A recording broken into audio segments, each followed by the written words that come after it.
Hey, welcome to our channel. Make sure to subscribe and turn on the bell so you never miss our latest content. I grew up on the same street as Alistair. Ever since I was a little girl, I'd watch from my window as he walked by.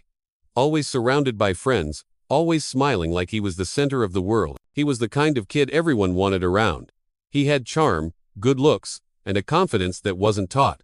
It just came naturally, like the way the sun rose in the east. He was a force of nature, and I was just a quiet observer, a satellite caught in his orbit. Meanwhile, I stayed in the background of my friend group. I wore braces that made my smile feel like a cage, kept my mousy brown hair tied back in a severe ponytail, and dressed in clothes that were meant to make me invisible. My self-esteem was a hidden thing, buried under layers of comparisons and silence. Still, my heart would race every time I saw him crossing the street, kicking a soccer ball around, or calling his buddies to grab a snack from the corner store. My world was a two-dimensional photograph, and he was the only part of it that moved. I dreamed of being noticed, even for just a second. But Alistair looked right through me like I was just part of the neighborhood scenery, a familiar oak tree, a crack in the sidewalk, not someone with real feelings churning inside. The teen years only made it worse. He stayed popular, switched girlfriends with an easy grace, and seemed to possess a magnetism that made no logical sense. Each time he showed up at a party holding hands with a new girl, always blonde, always cheerleaders, always everything I wasn't, my chest would tighten with a familiar ache. I tried to hide it, to act like I didn't care, but just hearing his name in a conversation would make my blood heat up and my stomach twist into a painful knot. It wasn't really about the girls themselves. It was about the chance they had to be seen, admired, and wanted by him. For years, I carried that feeling in silence, like someone saving a love letter they knew they'd never send. Time went by, high school ended, and life moved on. I threw myself into my studies, chose architecture, and dove into a world of books, projects, and drafting tables. I found solace in structure, in the clean lines of a blueprint, in the logic of creating something beautiful and strong from nothing. And slowly, something inside me began to change along with the buildings I designed. The braces came off, revealing a smile I wasn't ashamed of. My hair, freed from its ponytail, found its shape in soft waves. My body changed from hours spent at the gym, channeling my frustrations into building strength. And little by little, I started discovering my own beauty. Not just the symmetry of my face or the curve of my waist, but the strength in my mind and the confidence in my voice. I started seeing myself differently. And with that, others started seeing me too. I stopped being the invisible girl and became a woman who was admired, respected, and confident. I graduated with honors, carved out a space for myself in the competitive job market, won over clients, earned praise, and landed a solid position at a promising firm in the city. I had reinvented myself. I had built a new life from the ground up, just like one of my designs. But even after all that, there was one name still tucked away in a dusty corner of my memory. Alistair. One ordinary Tuesday morning, while I was reviewing a project on my computer, I heard the front door of the office open. My coworker answered, and a few seconds later, she called for me. "Alara, there's a new client here who wants to talk about a home renovation. He asked for you specifically." Puzzled, I stepped out of my office and walked to the front desk, and the shock hit me instantly. It was him, Alistair. He had the same smile as all those years ago, the same familiar features, but with a more mature look now. There was something in his eyes that gave away a flicker of surprise, admiration, and maybe even a little nervousness. I held my breath for a second, my heart hammering against my ribs like a trapped bird. He took a moment to recognize me, his brow furrowed in concentration. When it finally clicked, he broke into that wide, world-stopping smile and said, almost in disbelief, "Alara, is that really you?" The conversation was easy, full of childhood memories, laughs about old neighbors, and stories from school. He explained he'd bought a house nearby and needed someone to help with the renovation plans. I acted surprised, but inside, it felt like the universe had set this moment up perfectly. I took the job, and we scheduled another meeting to visit the property and start taking measurements. Over the next few weeks, our connection grew. We shared life stories, frustrations, victories. He told me he'd never married, had relationships, but nothing serious enough to stick. I briefly talked about my own journey, leaving out the old wounds of my teenage insecurities, but showing him I was at peace with myself. Gradually, work lunches turned into dinners by choice. Our talks went beyond blueprints and support beams, drifting into future dreams, childhood wishes, and favorite songs. The connection was real, intense, different from anything I had ever known. For the first time in my life, I felt truly loved, seen, and chosen by the one person I had always wanted to see me. The relationship started naturally, almost like an extension of our routine. Months later came the wedding, simple, elegant, and full of a meaning that only I could fully comprehend. I would look at Alistair standing across from me and still wonder if this was actually real. I, who once watched him from a distance through a pane of glass, now shared my bed, my plans, my entire life with him. My childhood dream hadn't just come true, it had blossomed into a reality more beautiful than I could have ever designed. Our first few years of marriage were an architect's dream, perfectly designed and flawlessly executed. We bought the house he'd hired me to renovate, its bones now filled with our shared laughter and inside joke. We hosted dinner parties where our friends would marvel at our story, calling it fate, calling it a movie script. Alistair was everything I had imagined and more. He was present, thoughtful, and always made sure to remind me how special I was. Life together was balanced. There was respect, admiration, and a deep, comforting understanding. I had everything, but there was one blueprint left unfinished, one room in our perfect house that remained empty. Alistair's biggest dream, the one that made his eyes spark with a unique light, was to be a father. He talked about it often, painting vivid pictures with his words. He imagined himself playing with a little boy in the backyard, teaching him to ride a bike, taking him to baseball games. He'd tell stories from his own childhood, remembering his dad with a profound respect, saying he wanted to repeat the same gestures, pass on the same lessons. I would listen with a full heart, my own desire for a child amplified by his passion. Seeing the man I loved talk about a future with a child in his arms moved me so deeply. I wanted it too. I felt this love of ours needed to grow, to manifest into someone else. With that certainty, we began a new chapter. We started trying. The first few months were filled with a playful optimism. Each cycle was a new adventure, a secret shared between us. But as time passed, the result was always the same. I started tracking my calendar carefully, my architect's mind seeking patterns and solutions in the cold data of dates and temperatures. Alistair kept his optimism out loud, but I could feel a subtle shift. The playful excitement gave way to a tense silence. Each new negative test was a quiet blow, a small crack in the foundation of our perfect life. Frustration began to build between us like a topic no one knew how to bring up. After a year, the silence became unbearable. I knew we couldn't keep going like this, pretending that hope was enough. So, one evening, as we were cleaning up after dinner, I decided to breach the subject. Alistair, I began gently, my hands still wet from the dishwater. Maybe we should see a doctor? Just to get some tests, you know? So many couples do it. It might be something simple we can adjust. I tried to make it sound like a team effort, a logical next step in our project. The change in him was instantaneous. His face shut down, the warmth in his eyes vanishing as if a switch had been flipped.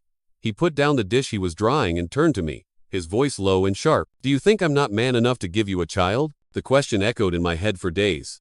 It was a punch to my pride, but I knew it came from a place of deep fear in his. I tried to explain, my words stumbling over each other.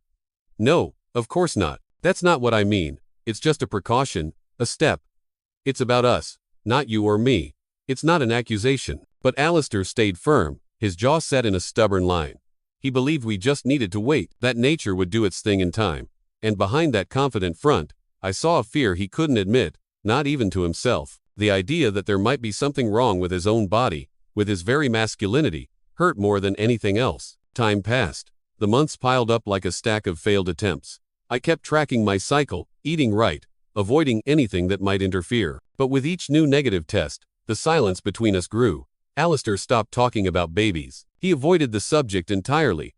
Sometimes, when I got excited talking about names or imagining a nursery in the spare room, he'd change the topic or pretend he was busy with work. The gap between our shared dream and our stark reality seemed to widen every day. And the fear that this wish might never happen started to settle over both of us like a permanent winter fog, even if neither of us said it out loud.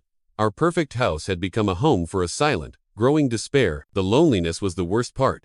I was fighting for a dream we were supposed to share, but I was doing it all by myself. Alistair had retreated behind his wall of pride, leaving me to face the empty nursery and the ticking clock alone. The constant effort to keep things peaceful, to hide my pain, to pretend I still believed patience would fix everything, was draining me. Inside, I felt my body screaming. Time was passing, my chances were shrinking, and Alistair remained stuck in a belief that was only hurting us both. I wondered how far I could go for that dream. I'd already done everything I could logically. I'd been patient, tried talking, but the deadlock remained. I couldn't force him to face his fear, so I made a decision on my own. Without telling Alistair, I went to a fertility clinic. I told him I was visiting a new client on the other side of town. The lie felt slick and ugly in my mouth, but the desperation was stronger. I wanted to know if something was wrong with me, something that could explain the long, agonizing wait. I went through detailed tests, did every step carefully, my heart a tight knot of hope and dread. When the results came, it was a shock. The doctor sat me down, a kind smile on her face, and told me the news. Ilara, everything looks perfect. You're healthy, fertile, ready. There's absolutely nothing wrong. My chest tightened. The initial wave of relief was quickly swallowed by a tsunami of frustration. Nothing was wrong with me. The problem wasn't with me. So now what? How could I tell Alistair? How could I convince him to get help without crushing what little was left of his pride? I tried again. I picked a calm Sunday morning, set the stage carefully with his favorite breakfast, and gently suggested we see a specialist together. I even framed it as my idea, my insecurity. Maybe it's me, I lied. Maybe I should get a second opinion, and you could come with me for support? He reacted the same way, maybe even worse this time. Things like that are for people who actually have problems, Ilara, and we don't, he said, his tone dismissive. This is just a phase. Everything will work out on its own. I bit back the urge to scream the truth, to wave my test results in his face. I thought about telling him I'd already started the process, but I backed down. I knew it would hurt him even more, drive him further away.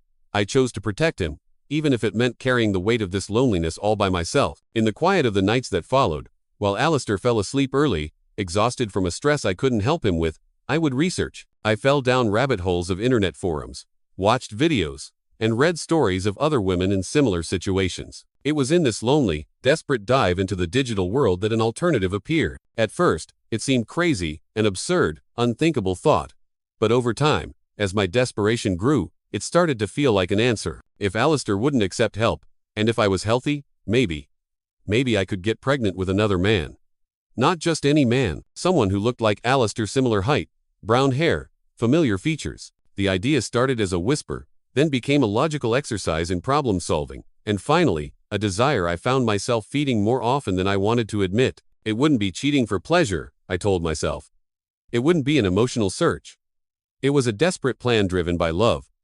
A clinical, strategic mission. I would give Alistair the child he dreamed of, and he would never have to know the truth. He would never have to face the humiliation he so clearly feared. He could be the father he was always meant to be, and our family would be complete. I would carry this secret alone, my final, ultimate sacrifice for his happiness. Because despite everything, I still loved him, and I wanted to see that smile he dreamed of giving to a child. I wanted to be the woman who gave that to him. Even with the pain, even feeling utterly alone, I still believed I was doing this out of love. And maybe because of that love, I was about to cross a line I never, ever imagined stepping over. With shaking hands, I made a fake profile on a dating site.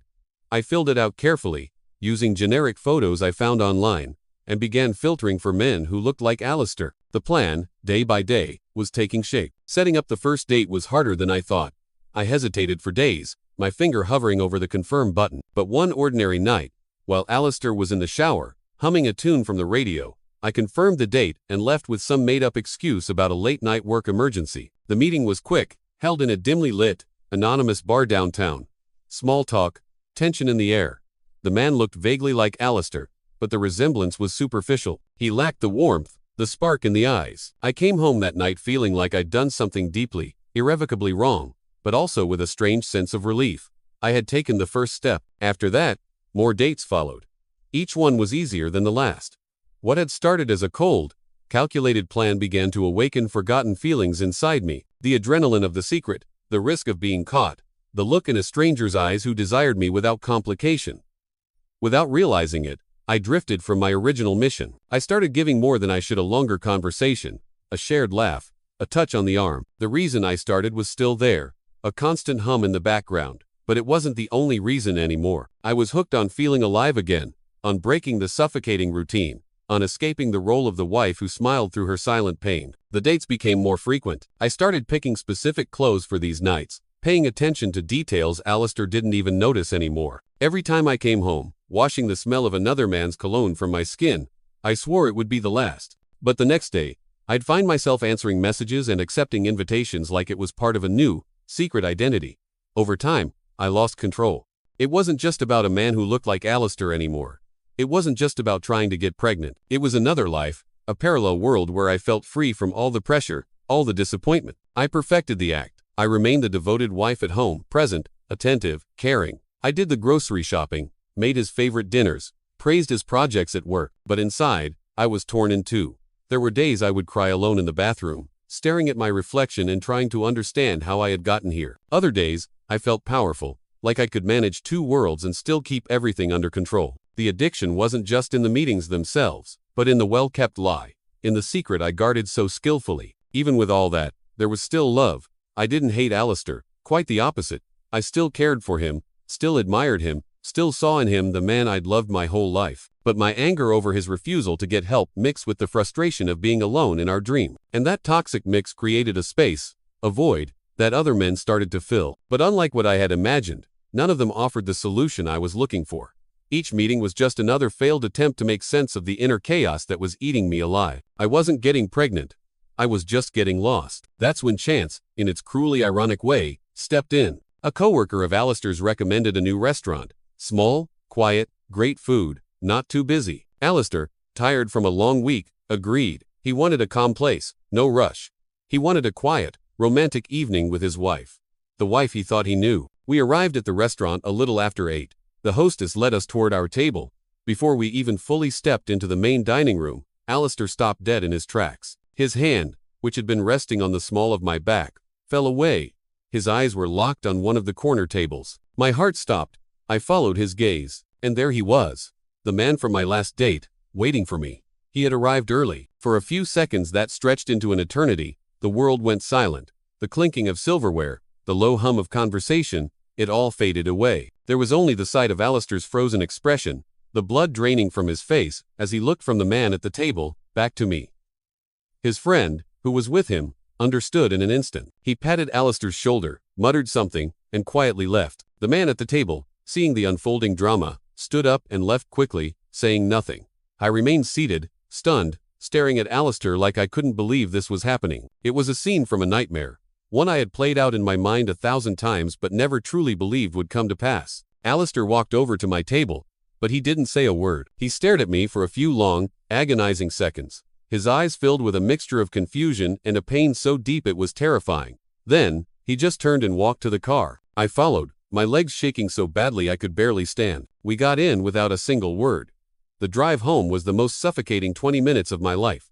The silence was thick with unspoken accusations, with years of love now curdled into betrayal. When we pulled into our garage, he turned off the engine, and in the sudden quiet, he finally exploded. Who was that man, Alara? His voice was rough, broken. Was he the only one? How long has this been going on? What does it all mean? I started crying, deep, racking sobs that tore through my body.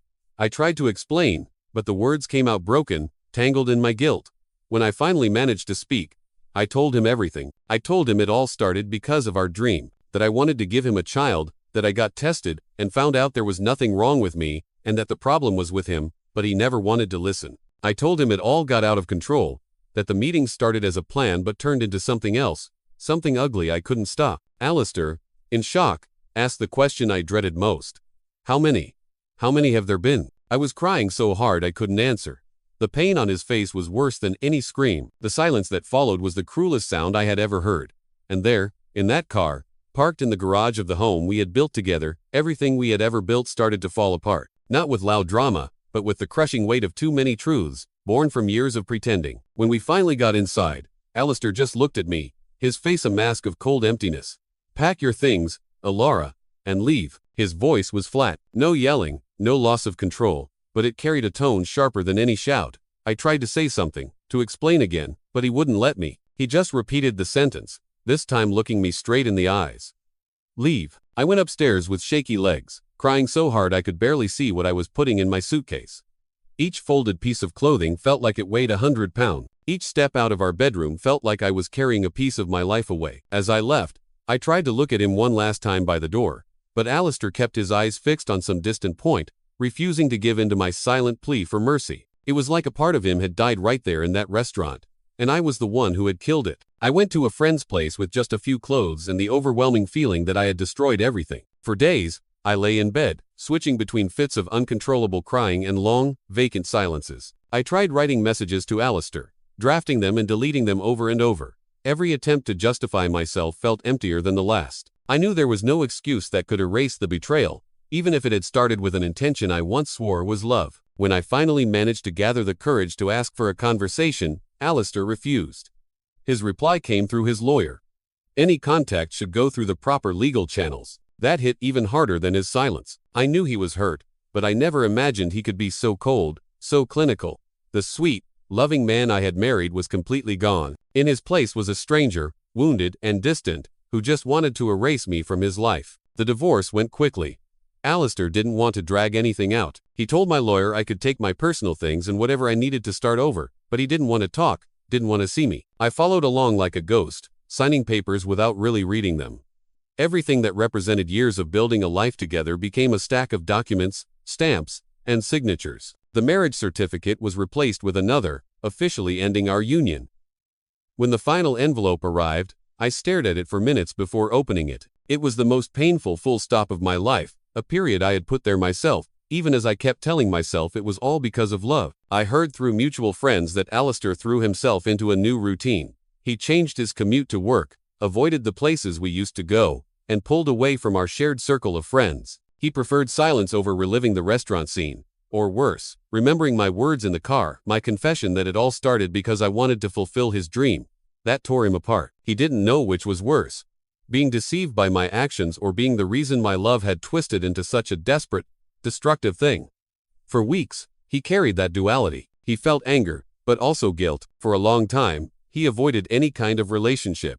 He was afraid of repeating what he'd lived through, afraid of trusting someone and losing himself again. His trust had been damaged in a way that kind words or gentle touches couldn't fix. I tried to rebuild my own life. I changed jobs, avoiding old coworkers who knew us as a couple. I cut ties that reminded me of Alistair. At one point, I thought about trying to reconnect with him, or at least have one last conversation. But every attempt stopped at the same question. What would I even say? What could possibly justify everything? I knew I was wrong. I knew I'd crossed a line that should never be crossed. But I also knew it had all started from a love that had turned into desperation. That was the cruelest dilemma, the one that kept me up at night. Doing the wrong thing, for a reason I once truly believed was right. I lived with that conflict like someone carrying a scar that burns from time to time, just to remind me it's still there. 2 years passed. 2 years of quiet rebuilding and lonely nights. Then, I heard the news. Alistair had met someone.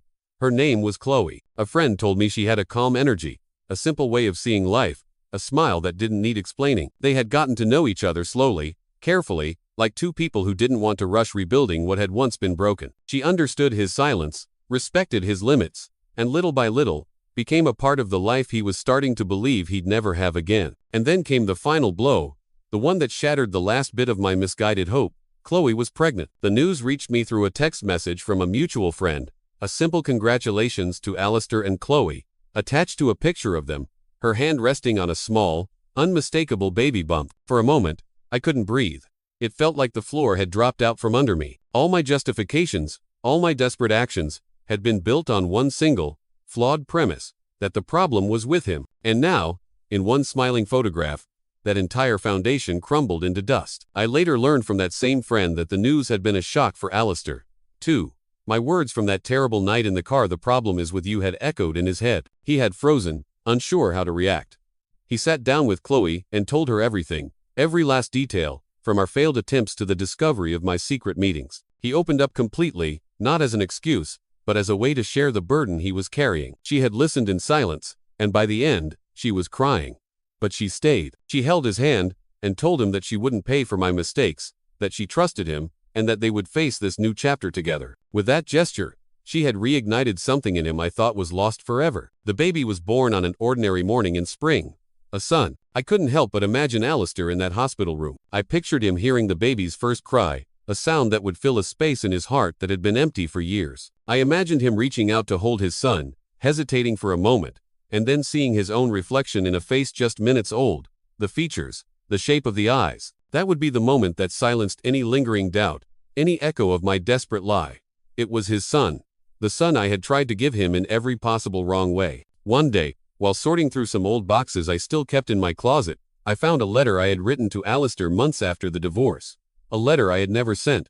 It was in an unmarked envelope, lost among old documents and papers. My hands trembled as I opened it. In it, I had apologized. I explained everything again, but more calmly this time, with fewer excuses and more awareness. I wrote that I accepted his judgment, that I understood his distance, but that I'd never stopped loving him.